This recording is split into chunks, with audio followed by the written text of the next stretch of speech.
petani padi di Kota Jambi khawatir terancam gagal panen.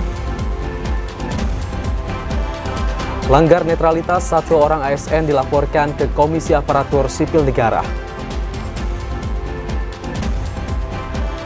13 PSK dipulangkan ke sejumlah daerah asalnya di Pulau Jawa.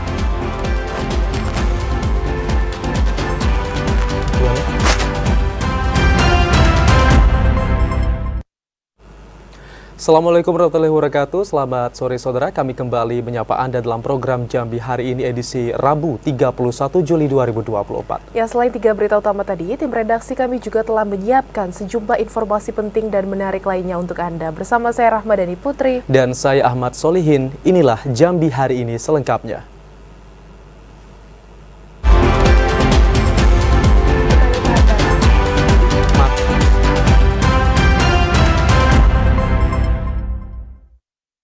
Musim kemarau yang terjadi saat ini membuat lahan sawah di Kota Jambi mengering dan retak.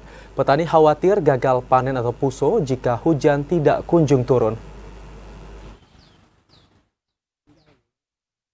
Sejumlah lahan di persawahan di Kota Jambi mulai mengering dan retak akibat musim kemarau.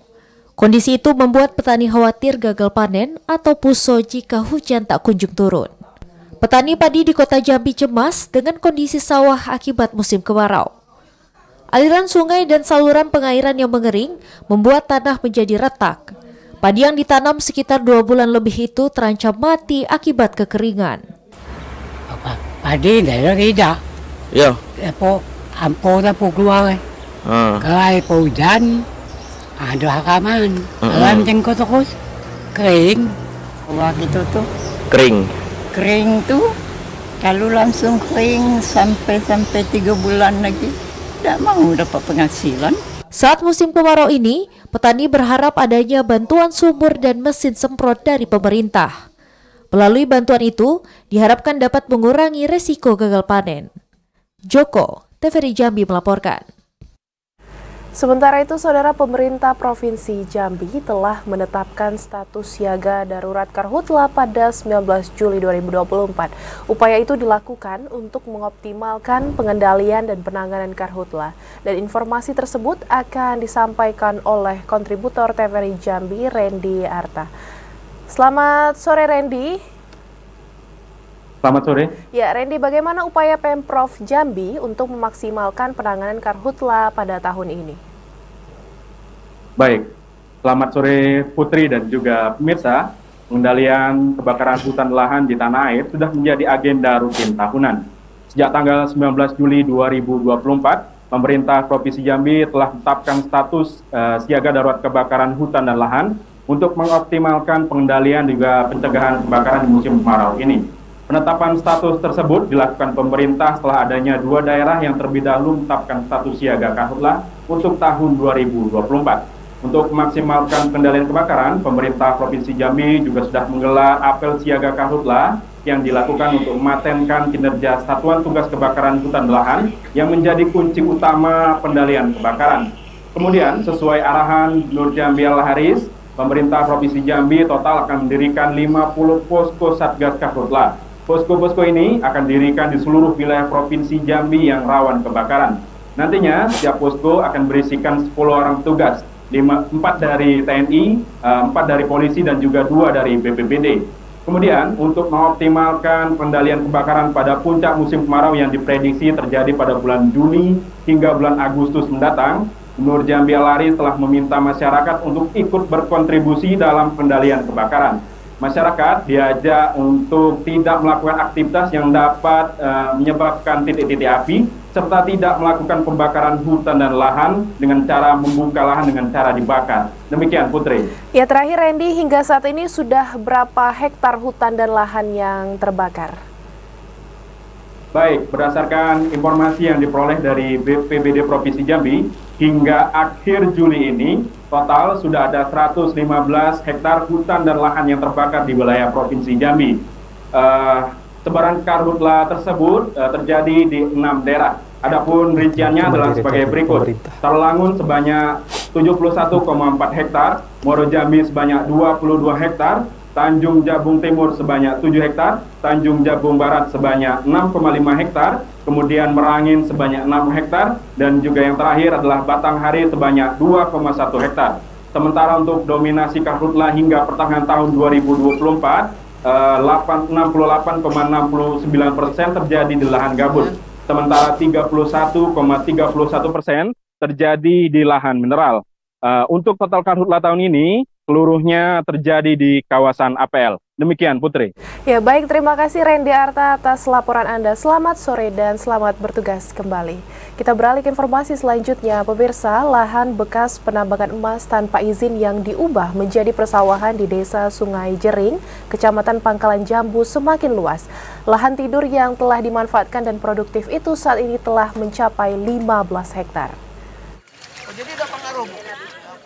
Lokasi bekas penambangan emas tanpa izin yang digarap menjadi sawah saat ini sudah semakin luas.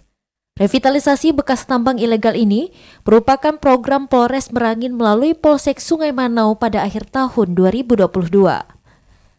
Dengan didukung penuh pemerintah Kabupaten Merangin, lahan yang awalnya dikelola 1 hektar saat ini sudah 15 hektar menjadi sawah. Lahan tidur di Desa Sungai Jering, Kecamatan Pangkalan Jambu itu berhasil disulap warga menjadi pemandangan asri karena hijaunya tanaman padi yang membentang luas. Bahkan dari beberapa kali panen, untuk 1 hektar sawah dapat menghasilkan 5-6 ton. Sedangkan sawah sebelumnya hanya menghasilkan 3-4 ton per hektarnya. Hasil panen dari percetakan sawah baru lahan bekas penambangan emas ilegal tersebut lebih banyak dari hasil panen sawah sebelumnya. Ini sebagai percontohan bahwa eksperti itu nanti betul-betul menjadi contoh ya, yang image masyarakat selama ini bahwa eksperti itu tidak bisa digunakan lagi. Mukti berharap warga dapat konsisten mengelola sawah mereka di lahan bekas penambangan ilegal. Ramadan Cenpitakasa, TVRI Jambi melaporkan. Saudara, jalan nasional di perbatasan Desa Lubuk Nagodang dengan Kelurahan Siulak Deras, Kabupaten Kerinci rusak berat akibat longsor beberapa bulan lalu. Kondisi tanah perbukitan yang labil di sepanjang jalan juga membuat warga khawatir terjadi longsor susulan saat hujan turun. Dan untuk mengetahui informasi selengkapnya akan disampaikan oleh kontributor TVRI Jambi, Ilwan Pasroni langsung dari Kabupaten Kerinci. Selamat sore Ilwan, bagaimana kondisi terkini dari jalan nasional tersebut? Baik, terima kasih Amsol dan juga pemirsa TVRI Jambi. Dari Kabupaten Kerinci dapat saya laporkan, jalan nasional sepanjang 4 km di Kabupaten Kerinci rusak berat akibat diterjang longsor yang terjadi beberapa bulan yang lalu. Material longsor berupa lumpur dan pasir menutupi badan jalan yang menyebabkan jalan tersebut menjadi berlubang dan disertai dengan genangan air.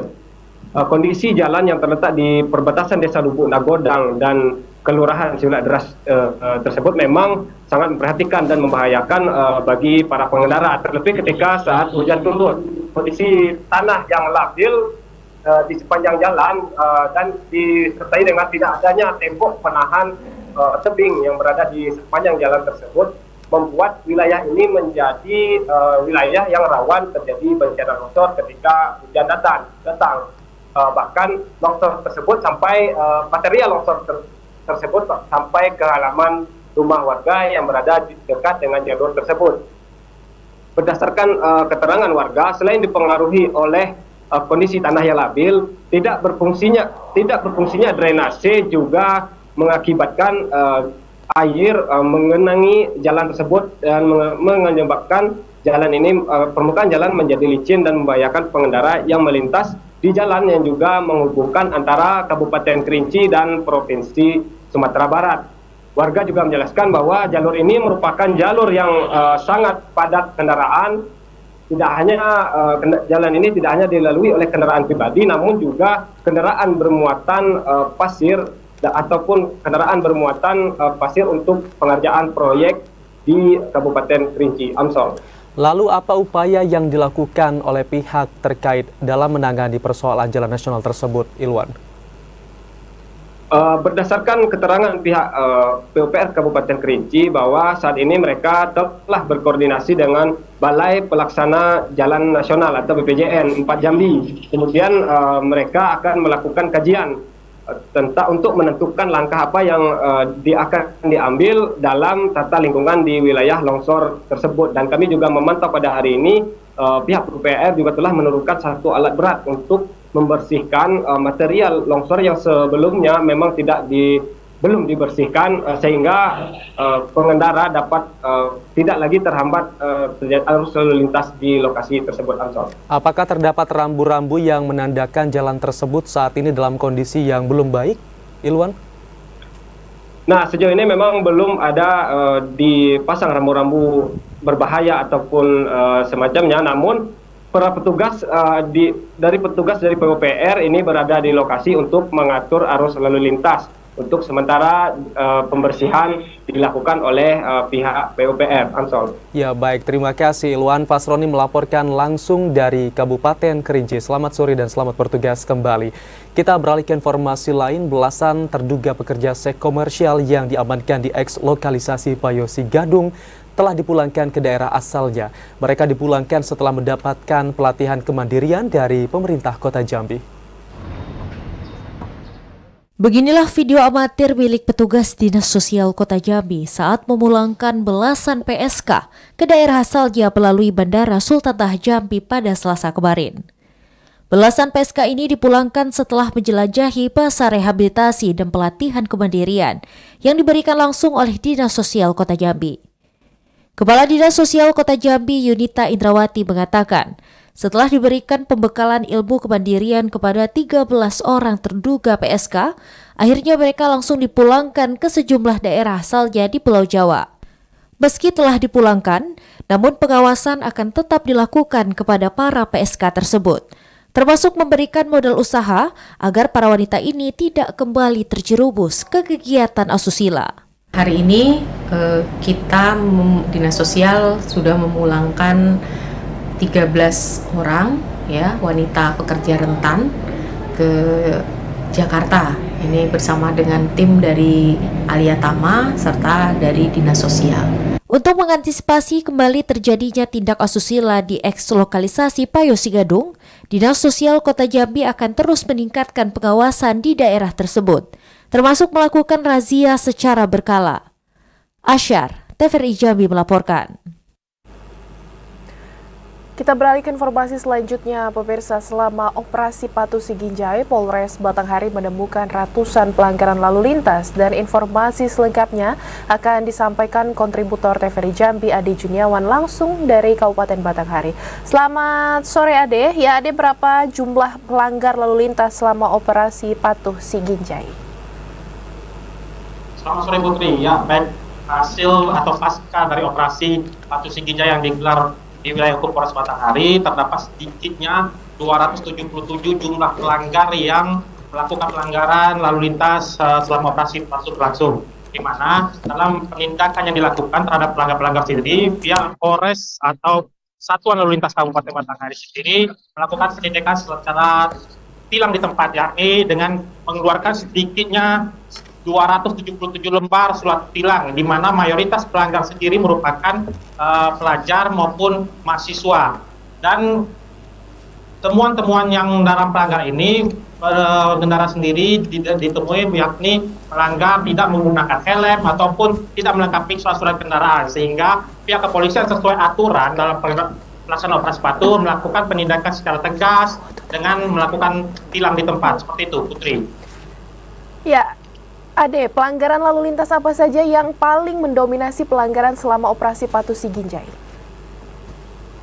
Ya, pelanggar atau kendaraan yang didominasi selama pelanggaran yang ditemukan operasi Patuh sendiri, yakni kendaraan roda 2, di mana sedikitnya pengendara itu tidak menggunakan kelengkapan kendaraan, seperti ada yang di bawah umur juga, ya ini siswa-siswa sekolah yang mengendarai kendaraannya. Dan tidak hanya itu, didapatkan juga dalam selama operasi Patuh pengendara yang tidak menggunakan atau menggunakan kendaraannya dengan knalpot yang tidak standar atau sesuai aturan, sehingga pihak kepolisian pun melakukan tindakan tegas dengan melakukan penyitaan terhadap knalpot yang tidak sesuai standar atau yang melakukan knalpot yang cukup bising dan mengganggu pengguna jalan lainnya, sehingga nantinya dengan ini diharapkan selama dalam operasi satu ini bisa sedikit mengurangi atau menekan pelanggar-pelanggar yang ada di jalan lalu lintas khususnya di wilayah Kabupaten Batanghari sendiri. Putri.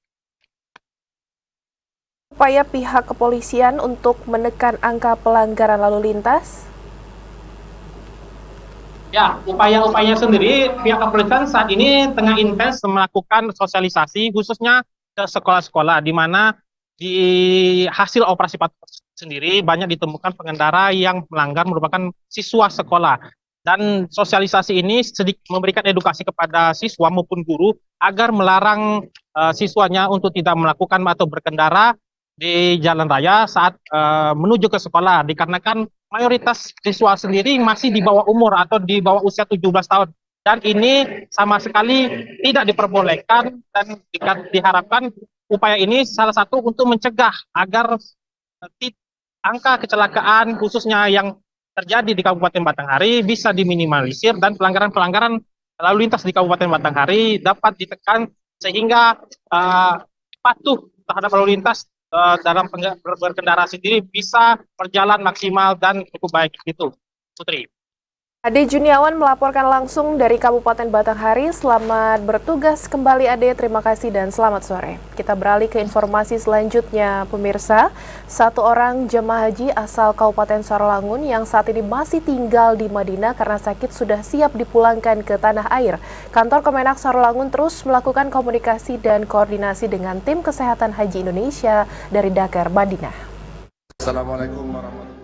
Kepala Kementerian Agama Kabupaten Sarolangun Muhammad Syattar mengatakan, berdasarkan data dari petugas penyelenggara ibadah haji PPIH Arab Saudi, saat ini masih ada 45 jemaah haji Indonesia sedang menjalani perawatan kesehatan di rumah sakit Arab Saudi, baik di Mekah, Madinah maupun Jeddah. Dari jumlah tersebut, satu orang berasal dari rombongan jemaah haji asal Kabupaten Sarolangun, Kloter 22. Tim kesehatan haji di Madinah terus melakukan proses pemantauan secara berkala divisitasi oleh tim kantor haji pada KJRI Jeddah. Kemudian melakukan pendampingan jemaah haji yang sakit dari rumah sakit untuk kembali ke tanah air. Pemulangan jemaah haji akan dilakukan secara bertahap, tergantung dengan kondisi kesehatan jemaah haji. Muhammad Syattar menjelaskan, kondisi jemaah haji Sarolangun itu saat ini sudah mulai pulih dan sedang dalam tahapan proses pemulangan kembali ke tanah air. Dan alhamdulillah informasi sampai hari ini kami mendapat informasi dari petugas di sana, jemaah kita tersebut dalam keadaan sehat dan sudah siap untuk diterbangkan kembali ke Indonesia. Satu orang jemaah haji Sarolangun yang masih tinggal di Madinah merupakan istri dari jemaah haji Slamet Wiryadi Harjo, warga RW 5, Kelurahan Sungai Benteng, Singkut 1, Kecamatan Singkut yang meninggal dunia di Madinah. Edi Kusnadi, TVRI Jambi melaporkan. Saudara, sejumlah informasi menarik lainnya masih akan kami hadirkan usai pariwara berikut ini. Di antaranya KPU Provinsi Jambi mulai sinkronisasi data pemilih.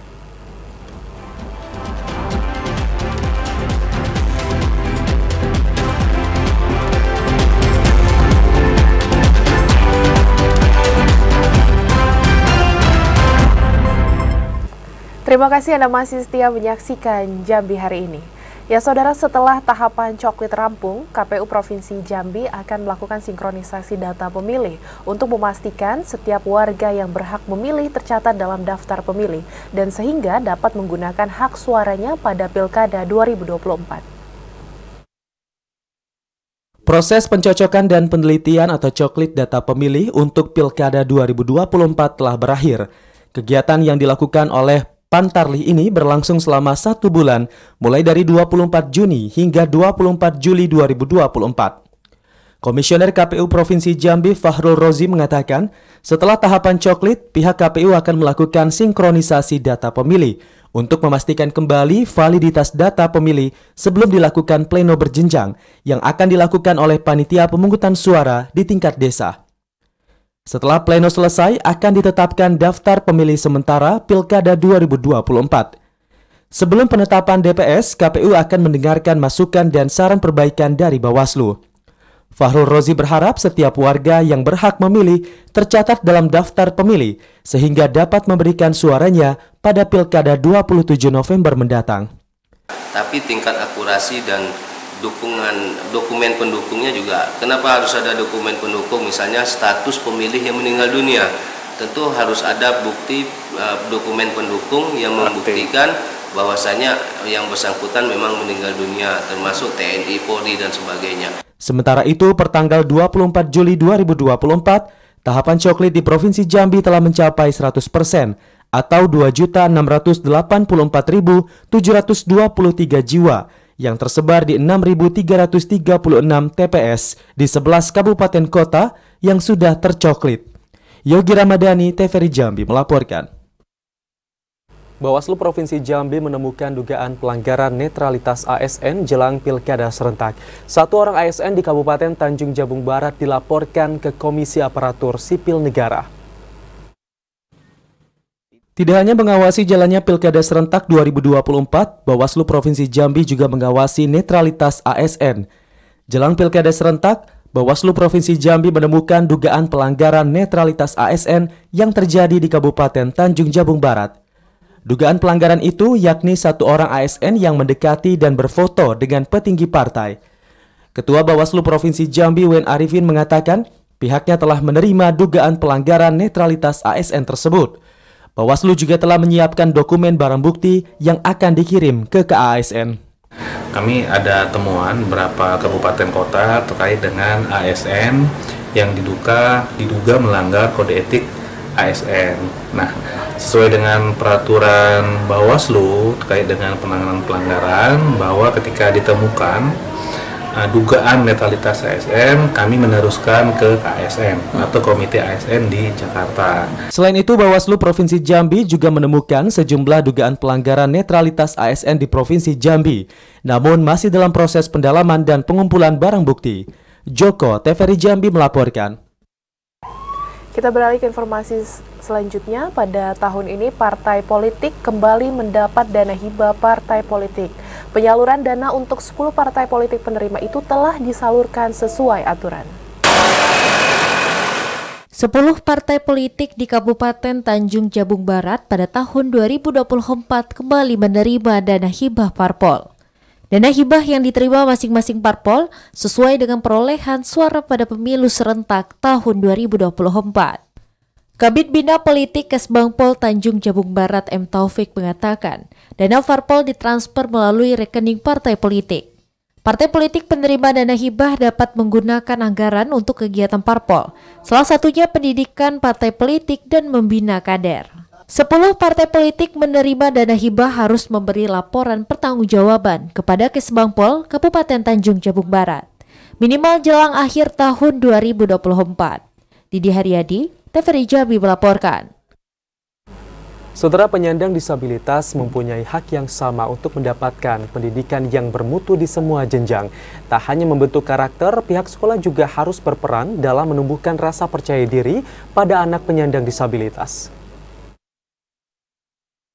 Hingga saat ini masih banyak anak penyandang disabilitas yang kurang percaya diri terhadap kemampuan yang dimiliki. Kondisi itu membuat anak penyandang disabilitas minder dan kurang percaya diri. Di SLB Sri Sudewi, upaya meningkatkan rasa percaya diri kepada anak penyandang disabilitas terus dilakukan dengan berbagai kegiatan, baik melalui olahraga, seni, dan bidang lainnya dalam mengembangkan kemampuan siswa. Program pengembangan diri yang dilakukan oleh pihak sekolah akan dapat meningkatkan karakteristik anak penyandang disabilitas. Sekecil apapun kemampuan anak-anak, dan kita akan memberi kepercayaan, memberi reward, bahwa anak itu kita katakan bisa. Anak-anak kita bilang bisa. Jadi apapun yang dilakukan anak, sekecil apapun, kita memberikan semangat kepada anak-anak, dan kita memberikan pemahaman kepada orang tua, jangan selalu dibantu, biarkan mereka berkembang secara mandiri. Agar rasa percaya diri penyandang disabilitas semakin tumbuh, SLB Sri Sudewi juga memberikan penghargaan kepada siswa berprestasi. Joko Lebri, TVRI Jambi melaporkan. Saudara, sekolah luar biasa Negeri Merangin baru sekitar 65 hingga 70% fasilitas ramah disabilitas. Hal itu disebabkan belum tersedianya fasilitas penunjang dan kondisi bangunan yang tidak sesuai ketentuan. Sekolah merupakan rumah kedua bagi anak setelah keluarga. Tanpa memandang kondisi, para aset bangsa ini berproses di lingkungan sekolah dengan dibekali ilmu pengetahuan. Sekolah dituntut untuk dapat menghadirkan suasana aman dan nyaman bagi peserta didik, khususnya bagi anak berkebutuhan khusus. Lingkungan sekolah harus mendukung seluruh aktivitas, mulai dari tenaga pengajar hingga fasilitas yang ramah kepada siswa disabilitas.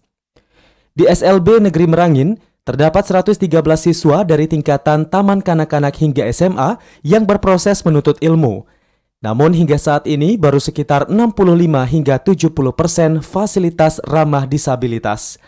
Kondisi itu disebabkan beberapa hal, seperti masih ada lantai yang belum memiliki keramik penunjuk arah, toilet yang jaraknya berjauhan dengan ruangan kelas, dan masih terdapat anak tangga yang tidak sesuai standar operasional prosedur lintasan layak bagi disabilitas. Kepala Sekolah Luar Biasa Negeri Merangin, Yubarizon, tak menampik kurangnya fasilitas ramah disabilitas. Yubarizon mengatakan kondisi tersebut sudah berlangsung sejak lama sebelum dirinya ditunjuk memimpin sekolah kaum difabel pada tahun 2022. Tinggal yang 30-35%, yaitu untuk ruang-ruang tertentu seperti tadi, ruang kepustakaan, ruang keterampilan, ruang melukis, itu yang belum ada akses disabilitasnya, terutama untuk jalannya. Tapi kita sudah mengerjakan sesuatunya, mudah-mudahan tahun 2025 selesai. Yubarizon menambahkan telah mengupayakan secara perlahan fasilitas penunjang disabilitas melalui anggaran dana bantuan operasional sekolah atau BOS sebesar 10%. Yubarizon optimis sekolah ramah disabilitas di SLB Bangko tuntas 100% pada tahun 2025. Ramadan Cerbita Kasa, TVRI Jambi melaporkan. Gubernur Al-Haris menerima audiensi Gubernur Sumatera Barat. Informasi selengkapnya akan kami hadirkan sesaat lagi, tetaplah di Jambi hari ini.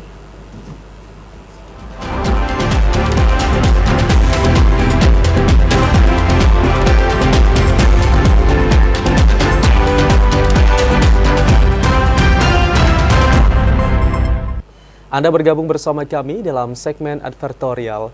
Saudara, dalam upaya membangun kolaborasi yang produktif antara Provinsi Jambi dan Sumatera Barat, Gubernur Al-Haris menerima audiensi Gubernur Sumatera Barat Mahyeldi beserta rombongan. Pembahasan audiensi difokuskan terkait pemanfaatan batubara Jambi untuk bahan energi pada semen Padang. Gubernur Jambi Al-Haris menerima audiensi Gubernur Sumatera Barat Mahyeldi yang melakukan kunjungan kerja ke Provinsi Jambi. Bertempat di rumah jabatan Gubernur Jambi, Al-Haris menyambut dengan hangat kedatangan Mahyeldi beserta rombongan. Al-Haris mengatakan pertemuan dengan Gubernur Sumatera Barat ini dilakukan untuk membangun kolaborasi yang produktif antara Provinsi Jambi dan Sumbar, terutama dalam membuka kebermanfaatan sumber daya alam antara kedua daerah guna memberikan kesejahteraan masyarakat. Al-Haris menjelaskan audiensi ini khusus membahas pemanfaatan batubara Jambi untuk bahan energi pada semen Padang. Pembahasan tentang ketersediaan dan pola distribusi menjadi perbincangan mendalam untuk memastikan batubara Jambi dapat menjadi sumber energi untuk semen Padang. Nah, jadi tentunya kami dari Pemprov Jambi sangat menyambut baik dari kunjungan tersebut. Kemudian nanti ada kerjasama yang baik antara kami dan juga Sumbar tentunya. Al-Haris berharap kerjasama strategis Provinsi Jambi dan Sumatera Barat dapat terus berlanjut dalam upaya mempercepat pembangunan daerah. Randy Arta, TVRI Jambi melaporkan. Sementara itu, Saudara, PJ Bupati Raden Najmi mengukuhkan perpanjangan masa jabatan Kades sebagai pemangku adat desa dan perpanjangan masa jabatan BPD Kabupaten Muaro Jambi. Seluruh BPD diberikan penambahan masa jabatan 2 tahun. Pemerintah Kabupaten Muaro Jambi Selasa siang kemarin menggelar pengukuhan perpanjangan masa jabatan kepala desa sebagai pemangku adat desa. Prosesi pengukuhan itu dipimpin PJ Bupati Raden Najmi. Usai pengukuhan, dilanjutkan pemasangan lacak dan penyisipan keris oleh Gubernur Jambi Al-Haris. Seluruh BPD diberikan penambahan masa jabatan 2 tahun. Kebijakan ini berdasarkan Undang-Undang Nomor 3 Tahun 2024 tentang perubahan kedua atas Undang-Undang Nomor 6 Tahun 2014 tentang desa. Gubernur Al-Haris mengatakan, dengan bertambahnya masa jabatan, BPD diharapkan dapat bekerja sama dengan kepala desa dalam peningkatan pembangunan desa serta pelayanan kepada masyarakat. Al-Haris berharap kepala desa dapat membina, mengawal dan menerapkan adat istiadat di desa masing-masing. Saya terima kasih banyak dengan Pak Bupati Muaro Jambi yang telah membuat acara ini. Mudah-mudahan kita semua terus bekerja yang baik. Kepala desa dengan bertambahnya masa jabatan diangkat sebagai pembina lembaga adat, juga menambah wibawa, menambah semangat dalam melayani masyarakat desanya. Pada kegiatan yang berlangsung di pendopo lapangan kantor Bupati Muaro Jambi itu, Al-Haris menyerahkan bantuan dari Pemprov Jambi secara simbolis. Di antaranya, bantuan bagi UMKM dari program Dumisake, bantuan Alsintan kultivator untuk kelompok tani, bantuan revitalisasi ekonomi dan usaha kreatif, bantuan revitalisasi ekonomi dan usaha produktif untuk kelompok masyarakat. Azam Afnan, TVRI Jambi melaporkan. Rumah Sakit Sultan Taha Saifuddin Tebo menggelar Forum Konsultasi Publik atau FKP tahun 2024. Kegiatan yang dihadiri PJ Bupati Tebo Farial Adiputra ini bertujuan untuk meningkatkan mutu pelayanan kepada masyarakat.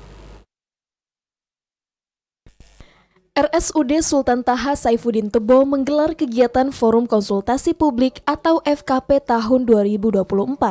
Kegiatan yang berlangsung di ruang VIP Rumah Dinas Bupati Tebo itu mengusung tema peningkatan pelayanan RSUD Sultan Taha Saifuddin Kabupaten Tebo dan penyampaian laporan hasil kepuasan masyarakat tahun 2023.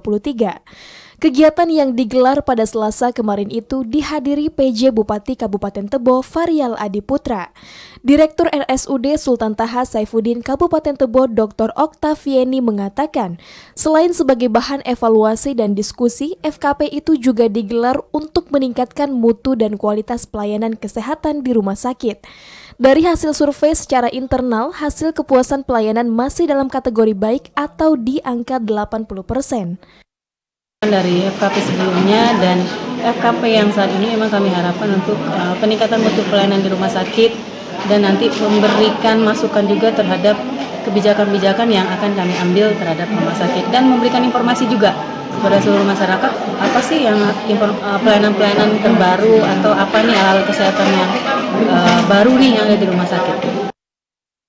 PJ Bupati Farial Adiputra mengapresiasi terselenggaranya kegiatan Forum Konsultasi Publik yang dilaksanakan oleh RSUD Sultan Taha Saifuddin Tebo. Farial Adiputra menjelaskan kegiatan ini menghasilkan usulan masukan terkait pelayanan di rumah sakit. Intizam TVRI Jambi melaporkan. Saudara Bupati Masyuri membuka konferensi PGRI Kabupaten Bungo tahun 2024. Masyuri berharap PGRI dapat terus menjaga solidaritas dan mendorong peningkatan kualitas pendidikan. Profesi guru merupakan profesi mulia sekaligus menjadi anugerah dari Tuhan untuk mengangkat derajat manusia melalui ilmu dan pendidikan.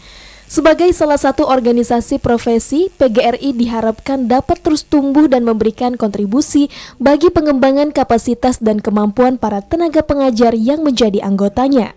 Hal itu dikatakan Bupati Mashuri saat membuka konferensi Persatuan Guru Republik Indonesia atau PGRI Kabupaten Bungo tahun 2024. Mashuri mengapresiasi upaya yang dilakukan oleh keluarga besar PGRI yang berjalan dinamis dalam memajukan dunia pendidikan di Kabupaten Bungo. Siang hari ini kita hadir dalam acara konferensi PGRI Kabupaten Bungo di masa bakti 2024-2029. Ini kegiatan ini memilih ketua dan jajaran pengurus yang baru. Kami menyampaikan ucapan selamat mengikuti konferensi bagi anggota PGRI, pengurus PGRI, dan tentu kita berharap ke depan PGRI bisa bersama-sama pemerintah memajukan khusus pendidikan di Kabupaten Bungo ini. Pada konferensi yang mengusung tema Membangun Solidaritas Guru dalam Mewujudkan Transformasi Pendidikan Menuju Indonesia Maju itu, sekaligus dilakukan pemilihan pengurus baru periode 2024-2029. Muhriandi, TVRI Jambi melaporkan. PJ Bupati Ashraf membuka jambore kader PKK tingkat Kabupaten Kerinci. Informasi selengkapnya akan kami hadirkan usai pariwara berikut ini, tetaplah bersama kami.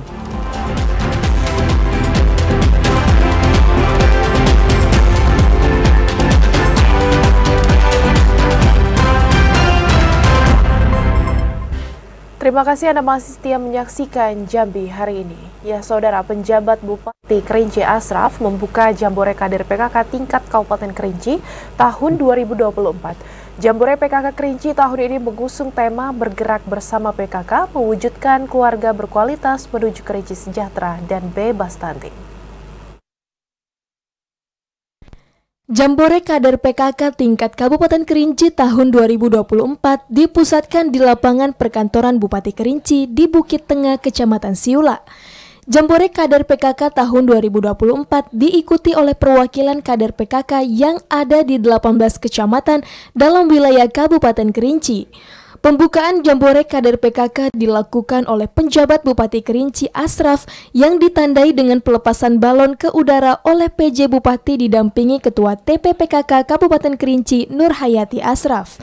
Penjabat Bupati Kerinci Ashraf mengatakan selain merupakan ajang silaturahmi antar kader PKK, kegiatan ini juga dijadikan sebagai momentum bagi seluruh kader PKK untuk saling bertukar pikiran dan pengalaman, berbagi kesuksesan kolektif, serta berbagi keterampilan. Jambore PKK tahun 2024 dimeriahkan dengan berbagai penampilan kesenian daerah dan perlombaan, serta pameran produk olahan makanan dan produk kerajinan tangan kader PKK Kabupaten Kerinci.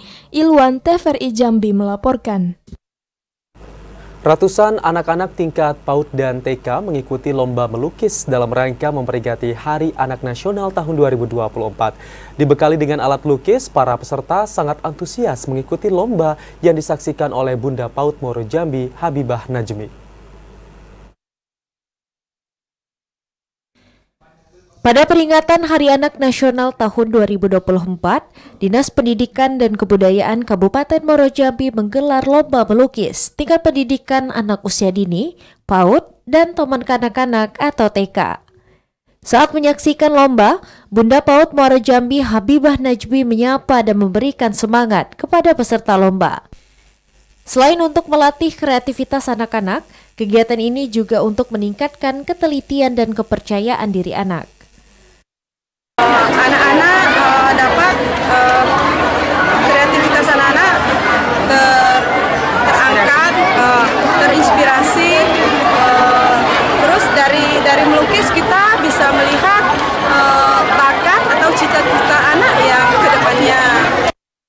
Tak hanya kerapian, penilaian pada lomba juga terdiri dari ide gambar, kreativitas gambar dan kreativitas warna.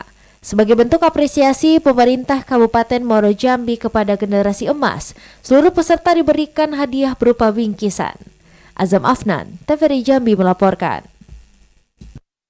Instalasi pengolahan air atau IPA benteng milik Perumda Tirta Mayang Kota Jambi kembali dioperasikan. IPA yang dibangun pada tahun 1928 oleh kolonial Hindia Belanda itu mampu beroperasi 110 liter per detik dari 220 liter total kapasitas yang ada.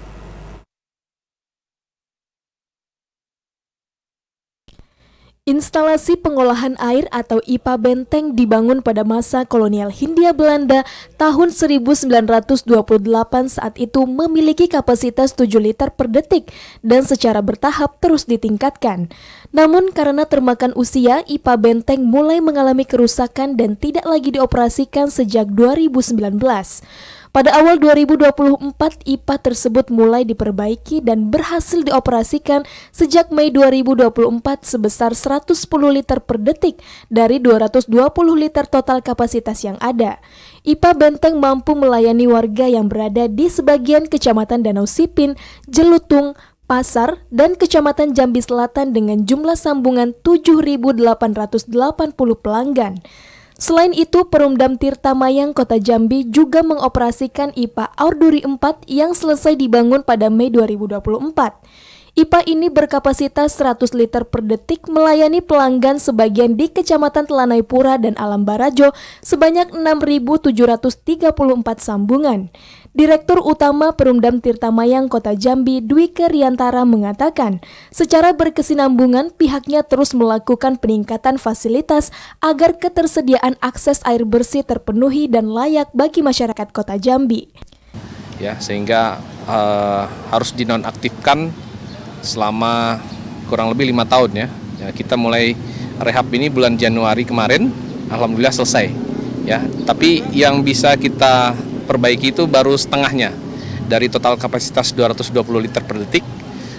Tahun ini kita kerjakan setengahnya 110 liter per detik, dan insya Allah tahun depan yang sebelah kiri tadi ya akan kita kerjakan. PJ Wali Kota Jambi Sri Purwaningsih mengapresiasi pengoperasian 2 IPA milik Perumdam Tirtamayang Kota Jambi karena dibangun secara mandiri dengan biaya investasi perusahaan. Upaya itu diharapkan dapat meningkatkan layanan air bersih secara optimal selama 24 jam dan berkontribusi terhadap PAD Kota Jambi. Peresmian pengoperasian instalasi pengolahan air Aurduri 4 dan pengoperasian kembali IPA Benteng Perumdam Tirtamayang ini. Jadi ada 2 lokasi yang hari ini kita resmikan untuk bisa digunakan kembali adalah di IPA Benteng ini, dan tahun kemarin di akhir Desember Perumdam Tirtamayang berhasil membangun Aurduri 4. 2 IPA milik Perumdam Tirtamayang ini diresmikan langsung PJ Wali Kota Jambi Sri Purwaningsih, ditandai dengan pemotongan pita dan peninjauan langsung lokasi IPA yang ada di Menara IPA Benteng. Kegiatan peresmian ini turut dihadiri Kepala TVRI Stasiun Jambi Herli Marjoni serta Ketua Tim Perencana dan Pengendali Berita Siti Hawa Hazroni. Andri Wijaya, Iwan Hendri, TVRI Jambi melaporkan. Setelah informasi tadi sekaligus menutup perjumpaan kita di Jambi hari ini. Terima kasih atas perhatian dan kebersamaan Anda, dan akhirnya saya Ahmad Solihin. Dan saya Rahmadani Putri bersama kerabat kerja yang bertugas pamit undur diri. Wassalamualaikum warahmatullahi wabarakatuh dan sampai jumpa.